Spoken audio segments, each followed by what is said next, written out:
그 전 세계 나라들 사람들 가운데 우리나라 사람만큼 다이어트에 진심인 사람들은 또 없는 것 같습니다. 만나면 이런 말 너무 자주 듣는 것 같아요. 저 지금 다이어트 중입니다. 다이어트 해야 합니다 라는 말들 참 많이 하죠. 그럼 다이어트에 뭐가 중요합니까? 식이 조절과 운동이 중요합니다. 그래서 식이 조절하면서 운동해 나가는 그 과정들을 이게 다이어트에 굉장히 중요합니다. 자, 그런데 이 다이어트를 하면서 이 식이 조절과 운동보다 더 중요한 게 있습니다. 바로 뭐냐면 다이어트를 하고 난 후에 그 상태를 유지하는 일이 정말 중요하지 않습니까? 왜 그러냐면 요요 장난감 아시잖아요. 이렇게 요요 장난감을 가지고 탁 놀다 보면 밑으로 떨어졌다가 다시 손으로 돌아오는 것처럼 다이어트를 열심히 했습니다. 그런데 우리 몸이 어떻게 합니까? 원래대로 돌아오려고 하잖아요. 그래서 요요 현상이라고 이야기하지 않습니까? 그래서 이 자리에 요요 현상 다들 경험해 보셨죠? 요요 현상을 경험해 보신 분도 계실 거고 경험 중이신 분도 계실 거고 지금 우리 모두 다이어트를 통해서 신앙의 어떤 요요 현상들을 경험해 봤습니다. 제가 왜 이 설교 서두부터 요요 현상을 이야기하냐, 다이어트를 왜 얘기하냐? 여러분, 이 요요 현상은요 다이어트에만 있는 게 아니더라고요. 우리의 신앙생활에도 있어요. 신앙생활에도 요요 현상이 있습니다. 그래서 바울이 오늘 본문을 보면 이렇게 말하고 있거든요. 이제부터 너희는 이방인이 그 마음에 허망한 것으로 행함같이 행하지 말라라고 권면을 하고 있습니다. 이것은 영어 필립스 성경의 번역을 그대로 번역을 하면요 이렇게 됩니다. 같이 한번 읽어보겠습니다. 이방인과 같은 방식으로 살지 마십시오. 왜냐하면 그들은 세상을 환상으로 눈가리개를 하고 살기 때문입니다. 여러분, 이 말씀을 통해서 생각을 해보면 여러분, 아무리 시력이 좋은 사람도 눈가리개를 하면 앞이 보이지를 않습니다. 아무리 대낮이어도 눈가리개를 쓰고 있으면 아무것도 보이지를 않습니다. 그래서 허망하게 행한다라는 것은 무슨 뜻이냐면 이 필립스 성경의 번역을 통해서 본다면 내 인생이 어디로 가는지 모른 채 사는 것을 말해요. 죽음 이후의 삶을 모른 채 그저 이 땅의 것만 바라보면서 사는 것을 말합니다. 내 삶을 지켜보고 계신 하나님을 전혀 의식하지 않고 사는 것, 세상의 성공과 욕심과 내 안에 이루고자 하는 것만에 사로잡혀서 살아가는 것, 이게 바로 여러분 허망하게 행하며 사는 것을 말하는 거예요. 눈 가리고 사는 것이라고 말씀하고 있는 겁니다. 그래서 사도 바울이 뭐라고 말하고 있는 거냐면 제발 그런 삶을 살지 마십시오라고 권면하고 있습니다. 자, 그런데 우리가 생각하면 되는 것은 뭐냐면 사도 바울이 이 권면을 누구에게 하고 있죠, 여러분? 누구에게 하고 있는 겁니까? 에베소 교회 성도들에게 하고 있어요. 예수 믿지 않는 사람들을 향해서 이 권면을 하고 있는 게 아니라 예수 믿고 구원받아서 신앙생활을 하고 있었던 에베소 교회 성도들에게 이 권면을 하고 있는 겁니다. 여러분, 에베소 교회 성도들이요, 이 에베소서는 바울이 에베소 교회 성도들에게 쓴 편지인데 이 에베소 교회 성도들은요 뜨겁게 주님을 섬기고 만나고 따랐던 사람들입니다. 그런데 세월이 흐르면서 이들의 신앙에 요요 현상이 나타나고 있었던 거거든요. 예수 믿기 전의 삶으로 돌아가고 있었던 겁니다. 왜 에베소 교회 성도들이 예수 믿기 전으로 여러분 돌아가려 했을까? 그 이유는요, 먼저는 영적인 무지함 때문이었습니다. 영적으로 무지해졌기 때문이었어요.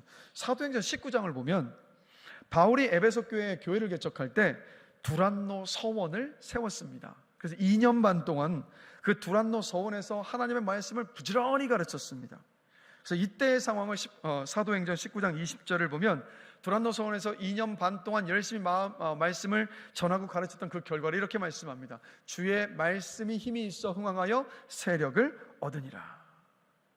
그러니까 말씀이 들어가니까 이때 어떤 일이 일어났냐면 이때 에베소에는요 마술로 사람을 속여서 돈을 벌던 사람들이 참 많았습니다. 근데 그들 가운데 말씀을 듣고 그 말씀이 그들의 심령 안에 들어가고 나니까 자기들의 이런 삶이 거짓이고 죄라는 것을 깨달은 겁니다. 그래서 어떻게 했냐면요 자기들의 생계시던 마술책을 다 불태워버렸습니다.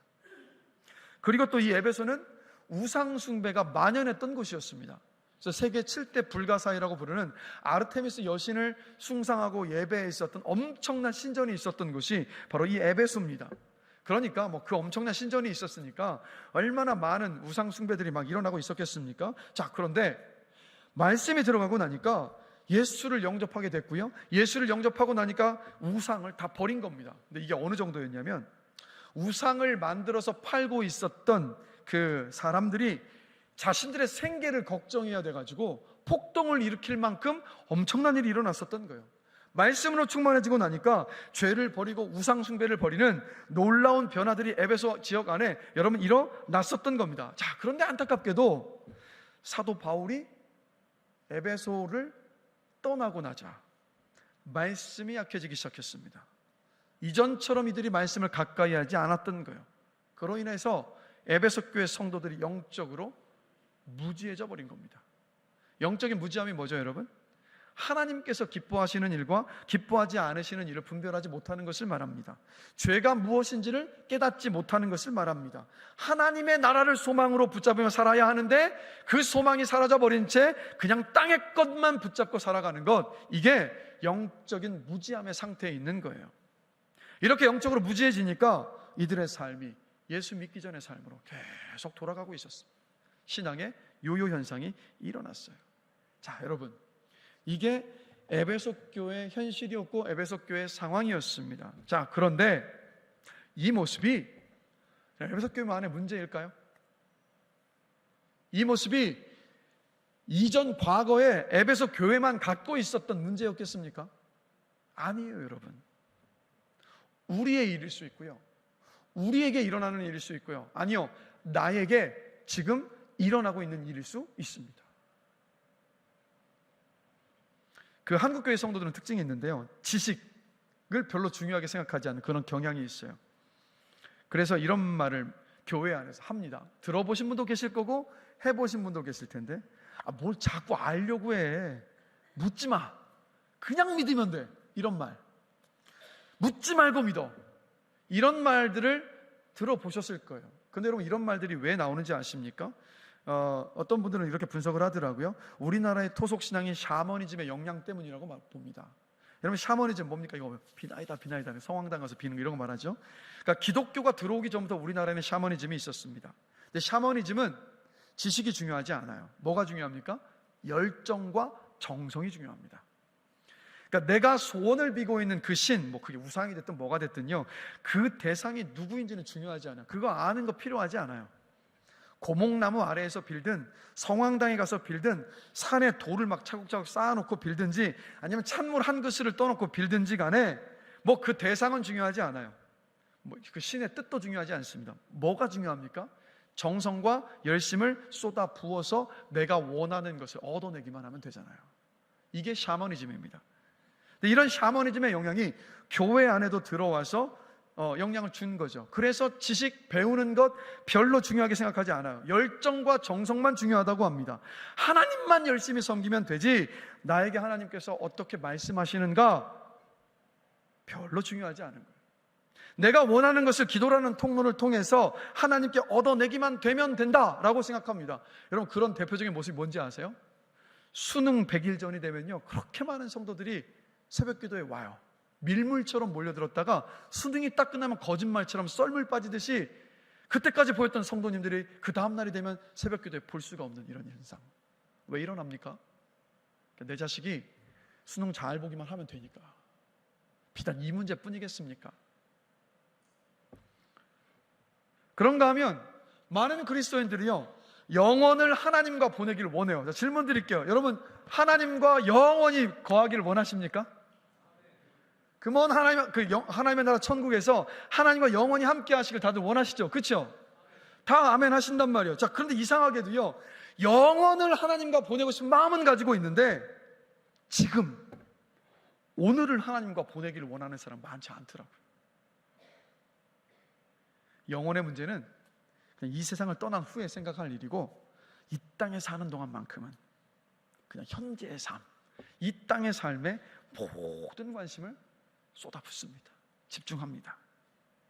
자, 이번 한 주를 한번 돌아보시면서 하나님과 만나는 시간이 더 많으셨습니까? SNS를 하는 시간이 더 많으셨습니까? 우리는 하나님의 말씀보다 카톡과 문자에 더 익숙합니다.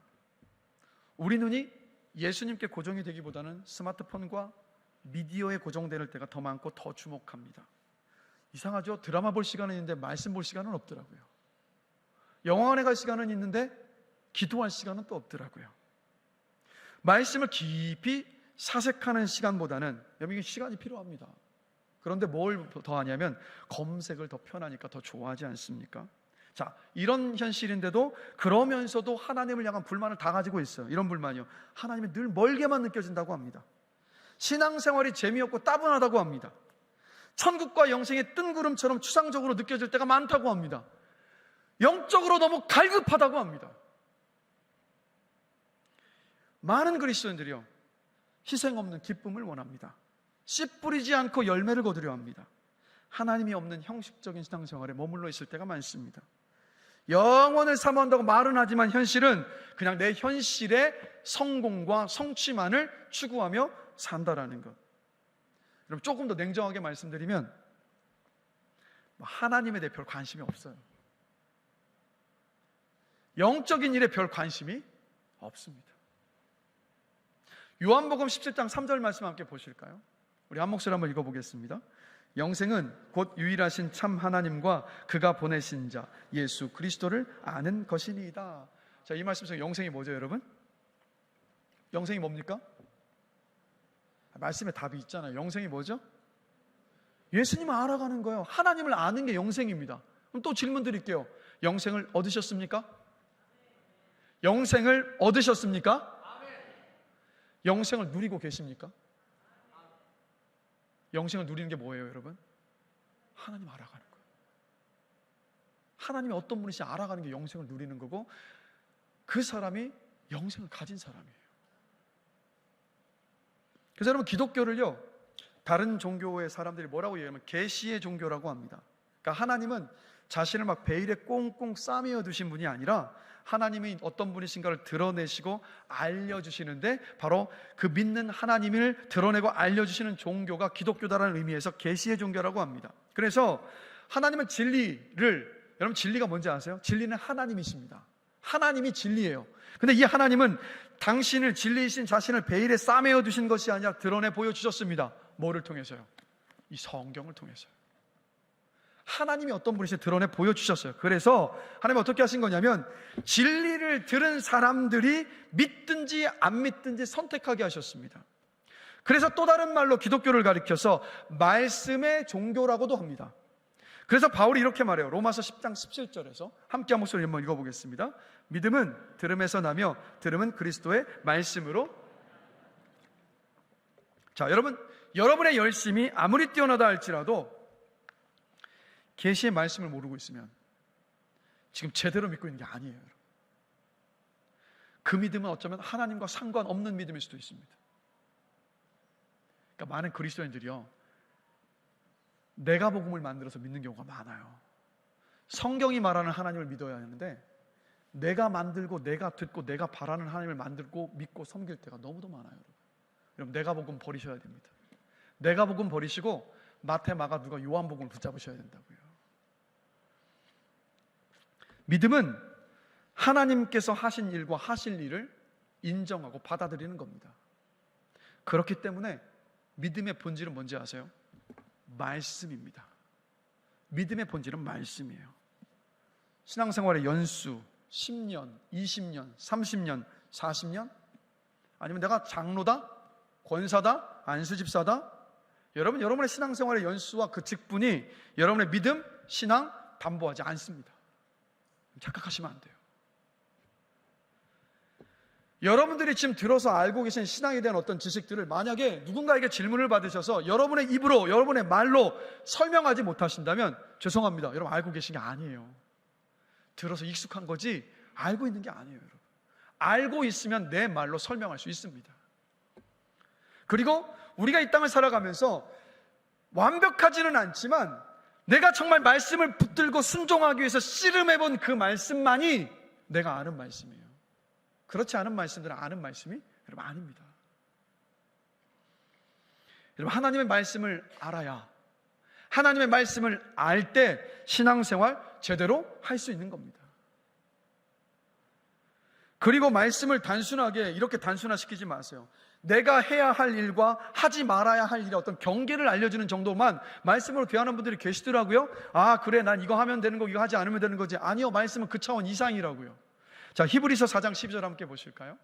자, 우리 한 목소리 한번 읽어보겠습니다. 하나님의 말씀은 살아있고 활력이 있어 좌우의 날선 어떤 검보다도 예리하여 혼과 영과 및 관절과 골수를 찔러 쪼개기까지 하며 또 마음의 생각과 뜻을 판단하나니. 아멘. 이 말씀을 한 문장으로 요약하면 이겁니다. 여러분, 말씀은 살아있습니다. 하나님의 말씀은 생명력이 있습니다. 이걸 말하고 있는 거예요. 이 말씀이, 이 구절이. 우리 자신 한번 돌아보면 우리는요, 마음이 두려움에 사로잡히다가 믿음이 올라오기도 합니다. 막 거룩함 속에 있다가 죄의 유혹을 받기도 합니다. 용서하는 듯 하다가 원망이 솟구쳐 올라오기도 합니다. 평강한 듯 하다가 불안이 갑자기 엄습해 오기도 합니다. 이렇게 갈팡질팡한 우리의 마음이 언제 쪼개지냐면, 언제 낱낱이 드러나냐면 바로 말씀 앞에서잖아요. 말씀 앞에서. 그래서 말씀을 읽을 때 우리의 생각이 순수해집니다. 두려움과 함께 있던 그 믿음이 온전한 믿음으로 정화됩니다. 말씀을 읽을 때 불안과 함께하던 그 평안이 순수한 평안으로 바뀝니다. 그래서 여러분, 말씀은 뭐냐? 우리의 심령을, 우리의 영혼을 수술하는 수술칼이에요. 그리고 우리의 말씀은 우리의 병든 육신도 회복시키고 변화시키는 줄로 저는 믿습니다. 여러분, 말씀을 읽다가 병고침을 받는 일들이 여러분 일어나고 있습니다. 바람은요, 여러분들이 정말 하나님의 말씀을 읽는 가운데에서 여러분이 병이 낫는 은혜와 기적을 누리게 되시기를 주님의 이름으로 축복합니다. 왜냐하면 제 말이 아니라 히브리서 4장 12절에서 말씀하고 있잖아요. 그 저희 막내는요, 금요 성령 집회에 빠진 적이 거의 없습니다. 이 자리에 여러분들보다도 출석률이 좋은 성도가 제 막내일 것 같아요. 여러분, 좀 자극 좀 받으십시오. 초등학교 1학년생보다 못하시면 어떻게 합니까? 근데 우리 윤기도 스케줄이 바쁩니다. 초등학생이라고 여러분 무시하지 마세요. 저희 집에서 제일 바빠요. 그러다 보니까 이 바쁜 스케줄을 감당하다가 윤기도 피곤할 때가 있으면 금요 성령 집회 때 못 옵니다. 잠이 들어가지고. 그래서 윤기가 못 오는 날은 오늘은 스케줄이 바빠서 피곤했구나, 그런 날인데, 근데 이제 잠이 들어서 못 온 날, 다음 날이 되면 윤기가 이런 말을 해요. 말씀 들어야 되는데 왜 안 깨웠어요? 어떤 말씀인지 너무 궁금하단 말이에요 라는 말을 한단 말이에요. 그러니까 이게 뭐 자기 자식 자랑하고 팔불출이라고 얘기하는데 제 자식 자랑하는 게 아니라, 여러분, 우리 어린 아이처럼 순수하게 우리 말씀을 사모하게 되길 원합니다. 그럴 때가 다들 있으셨잖아요. 근데 우리 언제까지 왕년에 하고 살아야 되겠습니까? 신앙에 왕년 없는 사람 누가 있어요? 이 자리에 뭐 한 보따리 풀어내라고 하면 과거에 왕년에 있었던 일 밤새도록 해도 이야기할 거리 너무도 많지 않습니까? 왕년? 감사한 일이죠.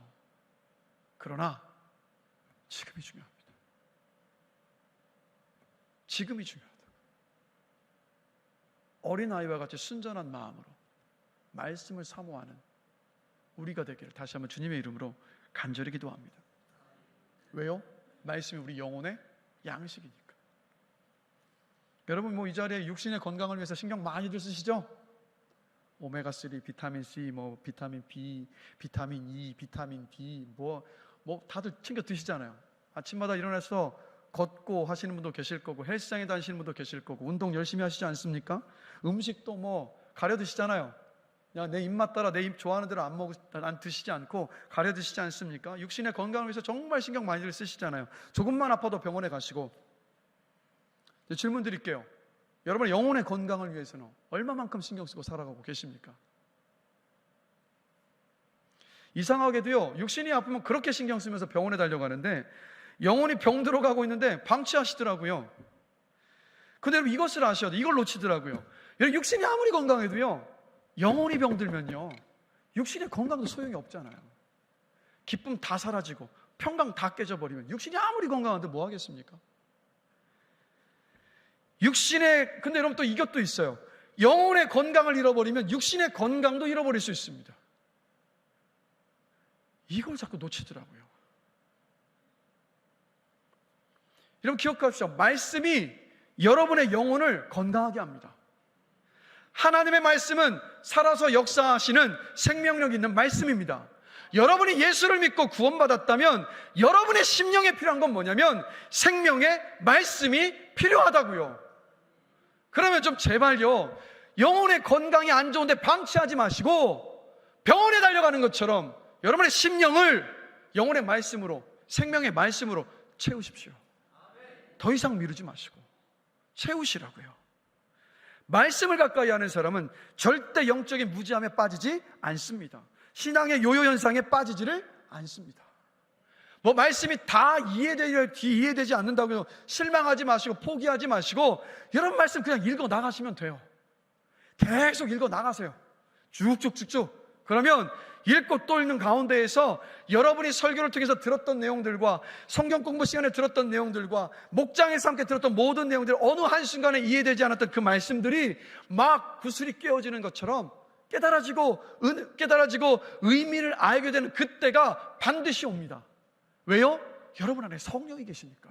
진리의 영이신 성령이 계시니까. 그러니까 말씀을 읽어나가시는 것 포기하지 마시고, 저는 오늘 이 설교를 들으시고 이것 하나만 결단해도 저는 오늘 설교 성공했습니다. 내가 다시 말씀을 읽겠다라고 결단하셨다면 저는 오늘 설교 성공한 겁니다. 영혼의 양식 다른 게 없거든요. 우리 심령이 살아가는 거 다른 길이 없거든요. 말씀입니다. 두 번째, 에베소 교회 성도들이 예전으로 돌아갔던 이유는 뭐냐면 마음이 다 굳어졌기 때문이었습니다. 자, 18절 함께 보실까요? 함께 한 목소리 한번 읽어보겠습니다. 그들의 마음이 굳어짐으로 말미암아 하나님의 생명에서 떠나 있다. 자, 이 굳어짐이라는 건 뭐냐면 마음이 냉담해지고 굳어져서 그냥 꽉 막혀있는 마음을 이야기해요. 자, 이것 조금 더 구체적으로 예수님께서 누가복음 21장 34절에서 이렇게 말씀하셨어요. 생활의 염려로 마음이 둔하여지고 뜻밖의 그날이 덫과 같이 너희에게 말이라. 생활의 염려 때문에 우리의 마음이 굳어집니다. 먹고 마실 일에 대한 염려, 돈 벌 것에 대한 염려, 진로에 대한 염려, 재정에 대한 염려, 자녀에 대한 염려, 육아에 대한 염려, 사업에 대한 염려, 그냥 온통 이 생활의 염려로만 다 가득 차 있으면 우리의 마음이 딱딱하게 굳어져 버려요. 딱딱하게 굳어져 버리면 이게 뭐냐? 영적으로 무감각해진 상태를 말해요. 여러분, 생활의 염려가 죄는 아닙니다. 우리가 살아가면서요, 생활에 대한 어떤 이런 일들에 대해서 고민하고 해야 되는 거 맞아요. 근데 문제는 여기서 예수님께서 말씀하시는 건 뭐냐면 그 생각에만 사로잡혀 있는 걸 말하는 거예요. 눈만 뜨면 그 생각, 입만 열면 그 말, 이걸 말하는 건데, 이 마음이 굳어진 게 영적으로 무감각해져 버린 상태인데, 이게 뭐냐? 하나님에 대해서 아무런 반응을 보이지 않는 상태. 하나님의 말씀이 들려와도 마음에 아무런 감흥이 없어요. 찬양을 부를 때, 기도할 때 눈물 한 번 흘리질 않아요. 목 한 번 메이는 적이 없어요. 그죠? 습관적으로 찬양하고 기도합니다. 은혜에 대한 감격도 사라졌고 감사도 없어요. 죄로 인한 탄식도 사라집니다. 이런 현상이 계속되면 마음이 더욱더 굳어지고 강팍하게 돼서 스가랴 7장 12절에 이스라엘 백성들을 향한 하나님의 말씀인데 이들과 같이 될 수 있는 거예요. 같이 한번 읽어볼게요.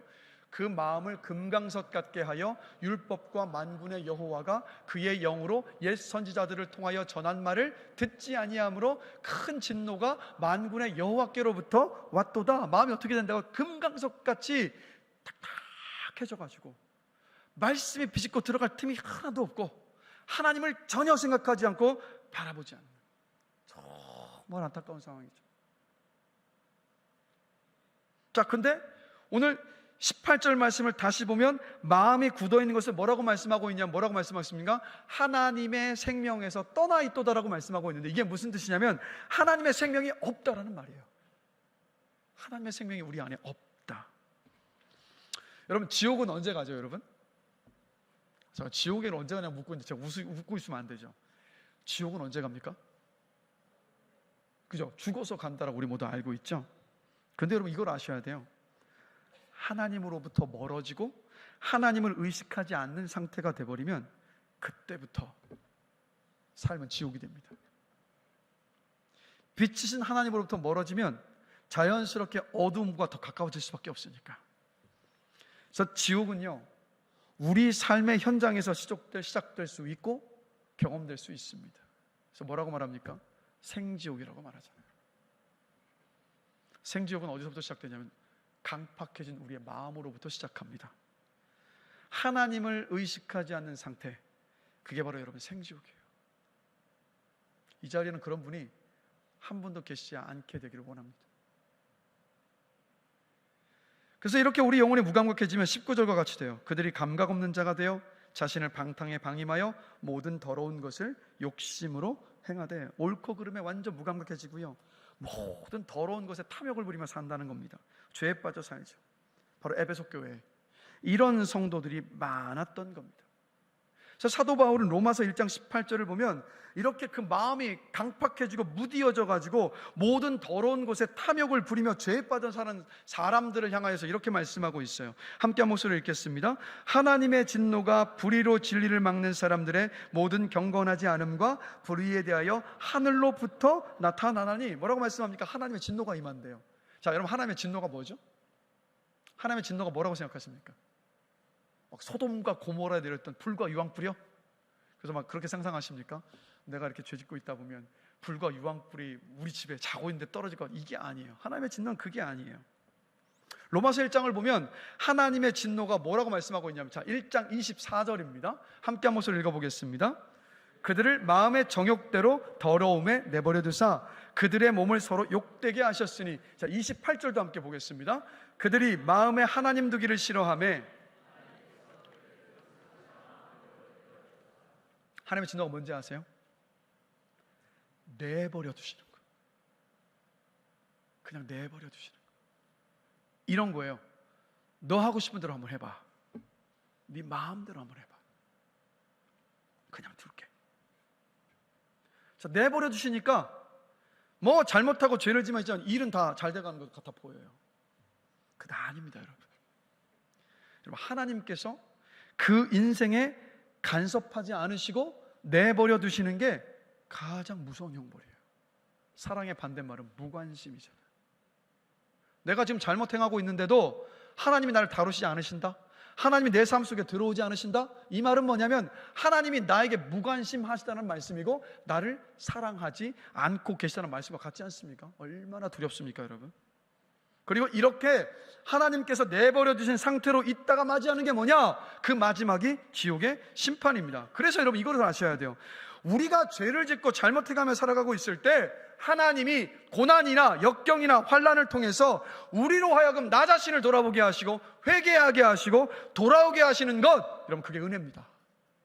왜요? 하나님이 나를 버리지 않으시고 나를 붙들고 계시다는 뜻이거든요.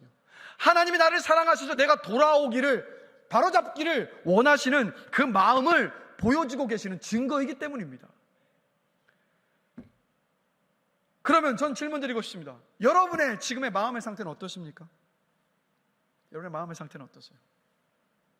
제가 지금 질문한 질문 앞에 한번 답변을 스스로 속으로 한번 해보십시오. 하나님의 말씀이 들려와도 마음에 아무런 감흥이 없으십니까? 찬양을 부르거나 기도하는 중에 눈물 한번 흘리지 않고 목이 메이는 적 한 번도 없으십니까? 그저 습관적으로 기도하고 예배 자리에 오고 계십니까?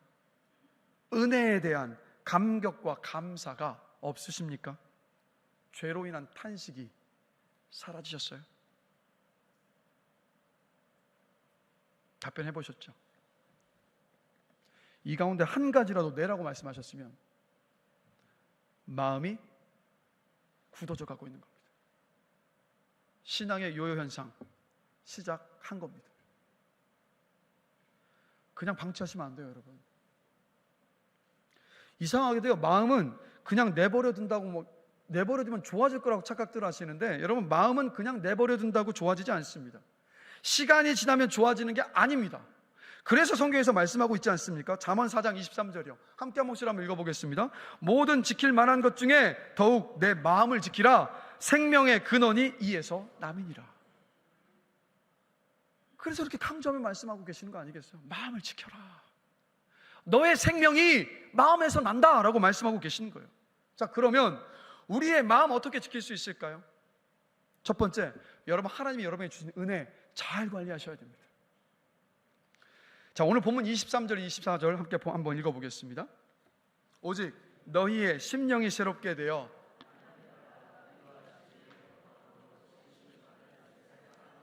뭐라고 말씀합니까? 새 사람을 입어라 라고 말씀하고 있어요. 이게 무슨 뜻이냐면 너는 이미 새 사람이 됐다, 그걸 인정해라라는 말이에요.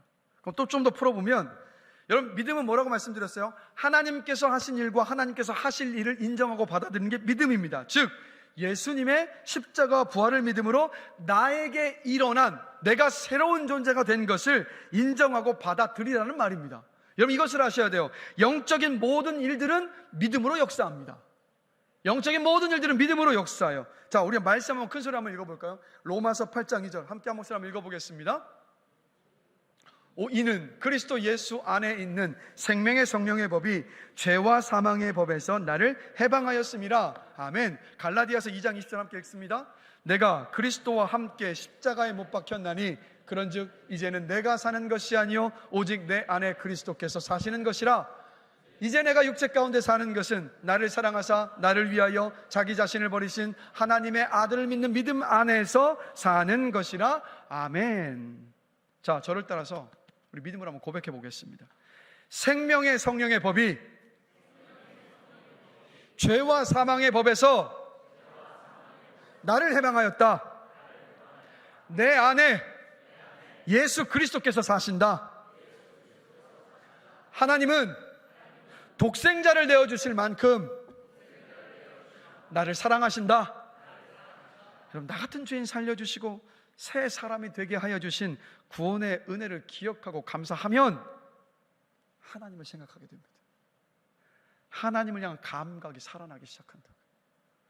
굳은 마음이 그때부터 깨지고 유해지기 시작한다고요. 근데 은혜는 구원의 은혜만 있는 게 아닙니다. 여러분 예수 믿으며 살아갈 때 가정의 문제, 질병의 문제, 사업의 문제처럼 내 힘으로 되지 않는 문제들이 닥쳐옵니다. 이런 삶에 필요한 은혜가 또 있잖아요. 구원의 은혜가 아니라 이런 삶에 필요한 은혜가 있죠. 히브리서 4장 16절을 보면 이러한 우리 삶에 필요한 은혜를 뭐라고 말씀하고 있냐면 때를 따라 돕는 은혜라고 말씀하고 있습니다. 여러분 지금까지 어떻게 살아오셨어요? 때를 따라 돕는 은혜가 있었기 때문 아니었습니까? 우리가 때를 따라 돕는 은혜를 구할 때마다 하나님께서 그 때를 따라 돕는 은혜를 주셨기 때문에 지금까지 살아올 수 있었고 이 자리에 앉아서 예배드리고 있는 것 아니겠습니까? 그러면 하나님이 때를 따라 돕는 은혜를 여러분 왜 주실까요?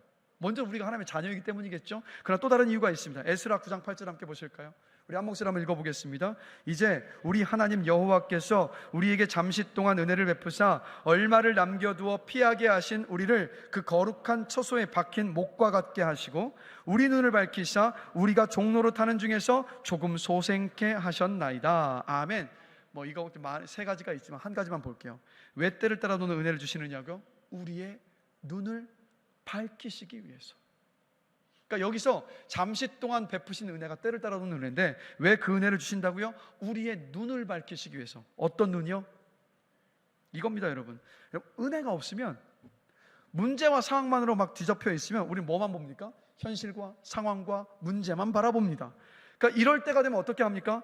하나님 내 앞서 걸어서 가신다고 하셨는데, 하나님 내 곁에서 동행하신다고 하셨는데, 하나님 내 뒤에서 밀어주신다고 하셨는데 저는 안 보입니다 이러잖아요. 그런데 때를 따라 돕는 은혜를 받고 나면 이렇게 고백하지 않습니까? 하나님 앞서 행하시는 것이 보이고 내 곁에 계시는 하나님도 보이고 내 뒤에서 밀어주시는 하나님도 보입니다라고 고백하지 않습니까? 즉 때를 따라 돕는 은혜를 주시는 이유는 뭐냐면 하나님을 바라보는 우리의 눈이 까막눈이 되어버렸던 그 눈을 뜨이게 하시기 위해서, 뜨게 하시기 위해서 그 때를 따라 돕는 은혜를 주시는 겁니다. 그래서 여러분 생각해 보시라고요. 때를 따라 돕는 그 은혜를 여러분들이 받으셨을 때 어땠습니까? 살아갈 소망이 생기지 않았습니까? 삶을 살아낼 용기가 생기지 않았습니까? 담대함이 생기지 않았습니까? 그래서 하나님께서 여러분의 인생에 베풀으셨던 그 때를 따라 돕는 그 은혜, 주신 그 은혜요, 잊어버리지 마시고 썩혀두지 마시고 버리지 마시고 되돌아보시기 바랍니다. 그리고 입술로 고백하시라고요. 망해갈 때 주셨던 은혜, 병들었을 때 주셨던 은혜, 슬플 때 주셨던 은혜, 문제 앞에서 내가 두려울 때 주셨던 은혜, 문제를 해결하여 주셨던 그 은혜, 이 모든 은혜를 돌아보시라고요. 그럴 때 하나님을 향한 감각이 살아납니다. 그럴 때 살아난다고요. 제가 어제 정말 오랜만에요, 여름 성경학교에서 유초등부 학생들에게 말씀을 전했습니다. 근데요, 주일날 이 강단에서 말씀 전하는 것보다 더 긴장되는 거예요. 원고도 다 있고 뭐 끼케야 2장밖에 안 되는 원고인데 얼마나 심장이 막 두근두근거리는지 이 마음 안에, 야, 이거 애들한테 말씀이 들려야 되는데, 이 애들이 말씀을 들어야 되는 이 마음을 가지고 막 기도하면서 준비하고, 그러니까 어찌나 긴장됐든지 여름 성격 준비하고 도와주시러 오던 권사님께 제가 고백한 거예요. 권사님 너무 떨려요.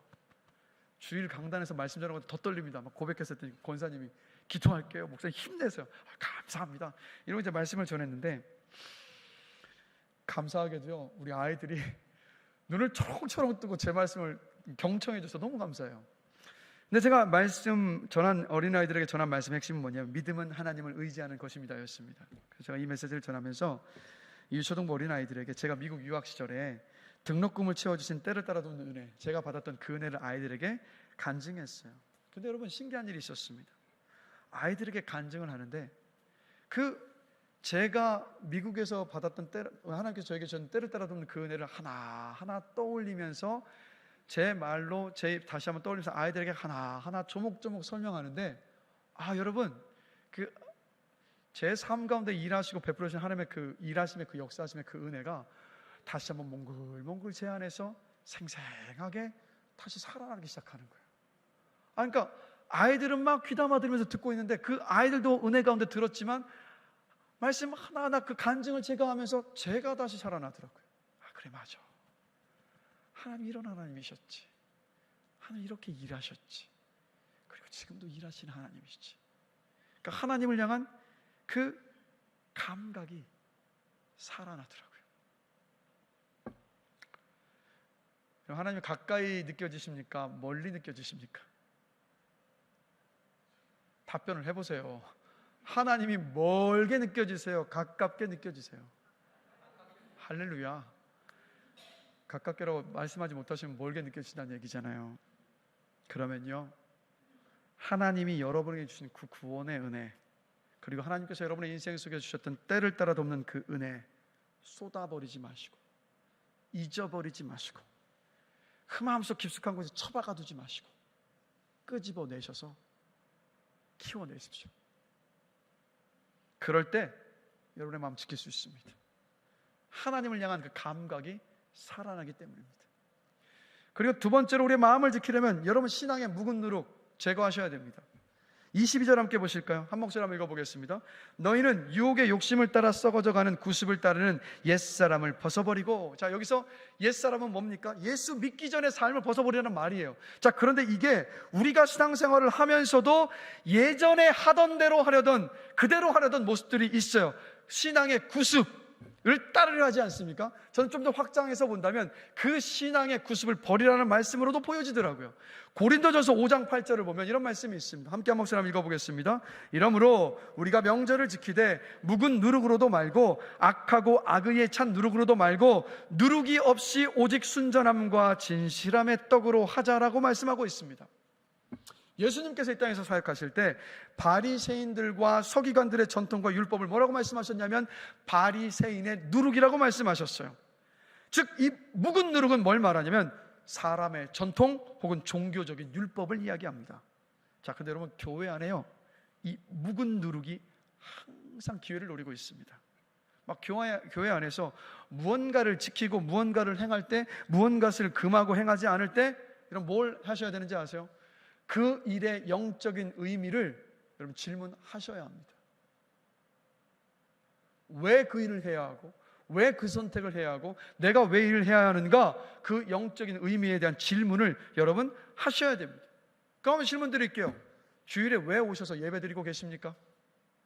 왜 새벽 기도회와 수요 예배와 금요 성령 집회로 모이십니까? 왜 그리스도인들은 술 담배를 하지 말아야 합니까? 목장 모임에는 여러분 왜 참여하십니까? 헌금 생활은 왜 하십니까? 왜 말씀을 보십니까? 왜 기도하십니까? 왜 복음을 전해야 합니까? 왜 봉사하고 섬겨야 합니까? 왜 이런 일들을 하는지 그 영적인 의미를 여러분 물어야 돼요. 이거를 묻지 않으면, 영적인 의미를 알지 못한 채 이런 행위들을 하게 되면 이게 뭔지 아세요? 우리의 영혼을 침체하게 만드는 영혼의 누룩이라고요. 그걸 말씀하고 있는 겁니다. 성경적이지 않은 전통, 과거에 해왔던 거니까 그냥 아무 생각 없이 하는 모든 것들, 이런 전통들은 누룩이기 때문에 과감하게 폐기할 수 있어야 하고 과감하게 버릴 수 있어야 합니다. 영적인 생명력을 여러분 유지하고 싶으시면 계속해서 여러분의 심령 안에 그 묵은 누룩이요, 여러분 버리셔야 돼요. 제거하셔야 됩니다. 의미를 질문해 보시면서. 의미를 잃어버려서 단순한 습관이 되어버리면 어제까지 묵은 누룩이 아니었다 할지라도 오늘 묵은 누룩이 되어서 내 영혼을 병들게 할 수 있습니다. 그래서 여러분 종교의 영을 경계하셔야 돼요. 종교의 영이 뭔지 아세요? 익숙함에서 오는 매너리즘을 말합니다. 익숙함은요, 우리가 영적으로 각성할 힘을 빼앗아가 버려요. 그냥 몸이 익숙한 일을 하게 하거든요. 근데 이런 것이 반복이 되면 교회 안에 뭐가 되냐면 문화가 돼요. 그리고 문화는 사람을 강요하기 시작합니다. 왜 이 일을 하는데요? 몰라. 그런데 그냥 해야 돼. 안 하면 어떻게 되는데요? 그럼 성도가 아니라니까? 이렇게 되는 거예요. 여러분, 우리의 영혼은요 늘 새로워져야 될 줄로 저는 믿습니다. 익숙해지면 안 됩니다. 전통과 종교가 되면 영혼이 무감각해지기 시작하고 우리의 영혼이 죽어가는 겁니다. 오늘 여러분의 영혼을, 내 영혼을 무감각하게 잠재우는 그 누룩이 무엇입니까? 의미를 생각하지 않은 채 습관적으로 행하고 있는 여러분의 그 신앙의 행위는 어떤 것들입니까?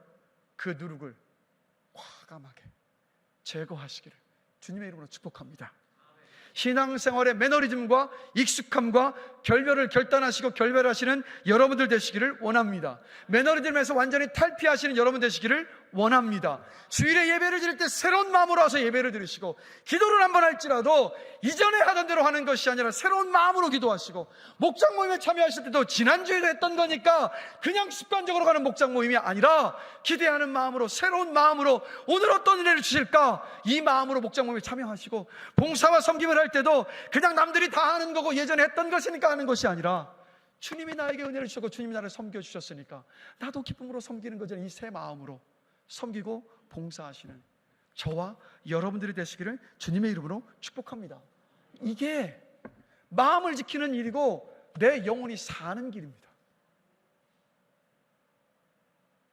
아멘이 너무 작으시네요.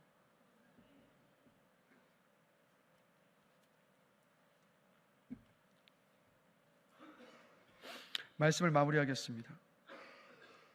예수님이 땅에 계실 때요, 수많은 치유와 회복의 어떤 기적들을 보여주셨어요. 여러분 너무 잘 알고 계시잖아요. 병자를 고쳐주시고, 죽은 자도 살리시고, 오병이의 기적도 일으키시고, 눈먼 자를 눈뜨게 하시고, 얼마나 많은 기적과 이적들을 보이셨습니까? 자, 그런데요, 신기한 일이 한 가지가 있죠. 오실 메시아에 대한 약속의 말씀을 가슴속에 품고 너무도 잘 알고 있었던 제사장들, 율법학자들, 바리새인들, 이들은 이상하게도 예수님이 기적을 보여주셔도 예수를 메시아로 믿지를 않았습니다.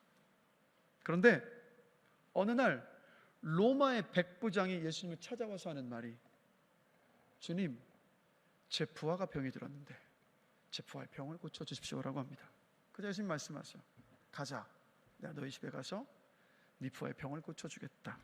그런데 이 백부장이 이런 고백을 하죠. 아닙니다.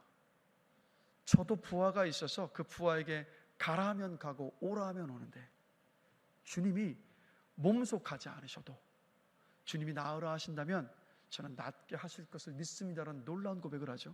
그리고 어떻게 됐습니까? 백부장의 하인이 병이 낫는 기적이 일어나요. 그리고 나서 주님이 이렇게 칭찬하시잖아요. 내가 이스라엘 가운데 이만한 믿음을 가진 자를 보지 못하였다.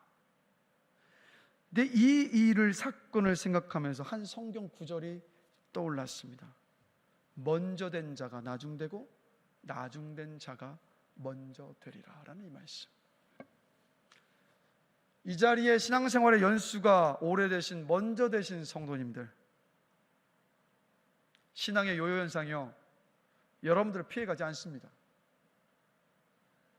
신앙생활의 연수가 오래됐다면 죄송합니다, 신앙생활의 요요 현상이 일어날 경고등, 빨간 등이 여러분 곁에 계속 켜 있는 거예요. 삐뽀삐뽀 울리면서 계속 경고등이 켜 있는 겁니다.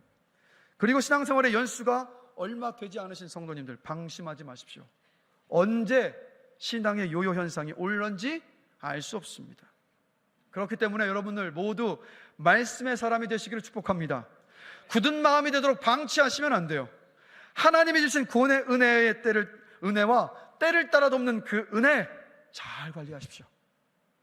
의미를 생각하지 않고 행하고 있었던 신앙의 모든 행위들 벗어 던져버리셔야 합니다. 그럴 때 신앙의 요요 현상에 빠지지 않을 수 있습니다. 그리고 한 가지 더요, 여러분 이것을 아셔야 돼요. 몸이 편하면 내 영혼은 죽는 겁니다. 여러분, 기도의 자리, 예배의 자리, 말씀의 자리, 바로 은혜 받는 자리에 육신의 피곤함과 육신의 안락함을 이기시고 오셔야 된다고요. 몸이 편한 대로 두면 여러분의 영혼은 죽는 겁니다. 그런데 성도들 안에 몸의 편안함을 따라가면서 영혼을 방치하는 분들이 너무 많아서 너무 안타까워요. 여러분, 육신의 안락함을 뛰어넘으시고 육신의 피곤함을 이기시고 은혜의 자리에 오실 때, 은혜가 부어지면, 은혜가 임하면 여러분의 육신의 피곤함과 육신의 모든 것들을 뛰어넘는 그 은혜가 여러분 안에 부어질 줄 저는 확신합니다. 제가 그것을 늘 경험하고 있으니까요. 신앙의 요요 현상 더 이상 방치하지 마십시오. 그래서 우리 효민교회 성도들만큼은 한 번도 빠짐없이 먼저 되었다가 나중 되는, 죄송합니다, 쪽팔린 신앙생활 하지 않고 나중 되었다가도 먼저 되는 신앙생활 하는 우리 모두가 되기를 주님의 이름으로 간절히 축원합니다. 여러분, 이게 한 번뿐인 인생인데 우리 좀 신앙생활 멋지게 하다가 우리 주님 앞에 가십시다. 막 부끄러워서 요즘 말로 쭈구리같이 주님 앞에 서는 게 아니라, 물론 우리가 뭐 고개 당당히 들고 주님 앞에 어떻게 서겠습니까? 그러나 우리 최소한 좀 멋지게 신앙생활 하다가 쭈구리같이 주님 앞에 서는 게 아니라, 그래도 주님 저 열심히 감당하다가 왔어요라고 여러분 이렇게 당당하게 설 수 있는 우리 모두가 되기를 주님의 이름으로 간절히 축원합니다. 여러분, 신앙생활의 요요 현상 방치하지 않으실 거죠? 한 가지만 기억하세요. 말씀의 사람이 되십시오. 한 가지 더 기억하세요. 은혜 잘 관리하시면 된다고.